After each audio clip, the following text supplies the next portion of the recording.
জোনাইৰ বিধায়ক ভুৱন পেগুৰ বাসগৃহত মুখ্যমন্ত্ৰী ডক্টৰ হিমন্ত বিশ্ব শৰ্মা কিছুদিন পূৰ্বে দেহাৱসান হৈছিল ভুৱন পেগুৰ মাতৃৰ বিধায়কগৰাকীৰ জোনাইৰ বাসগৃহত উপস্থিত হৈ শোক সন্তপ্ত পৰিয়ালবৰ্গক সমবেদনা জ্ঞাপন মুখ্যমন্ত্ৰীৰ ভুৱন পেগুৰ মাতৃ নিৰ্মলতা পেগুৰ প্ৰতিচ্ছবিত শ্ৰদ্ধাঞ্জলি জ্ঞাপন কৰে মুখ্যমন্ত্ৰীক সংগ দিয়ে মন্ত্ৰী প্ৰশান্ত ফুকন জয়ন্ত মল্ল বৰুৱা ৰণোজ পেগু সাংসদ প্ৰদান বৰুৱা আৰু বিধায়ক বলিন চেতিয়াই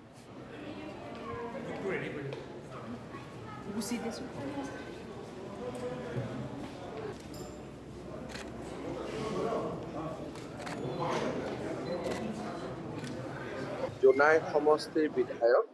শ্ৰী ভুৱন পেগু ডাঙৰীয়াৰ সন্মানীয়া মাতৃ শ্ৰীমতী নিৰ্মলতা পেগুৰ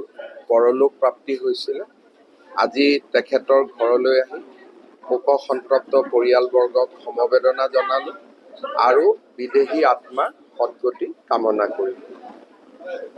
ভুৱন পেগু ডাঙৰীয়াৰ ঘৰত অহাৰ বাবেই ইয়াৰ বিভিন্ন সংগঠন বিশেষকৈ মিচিং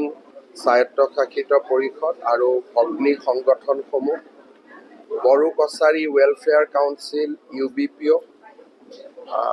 গোৰ্খা বেংগলী ফেডাৰেশ্যন আৰু ইয়াৰ পৌৰসভা তথা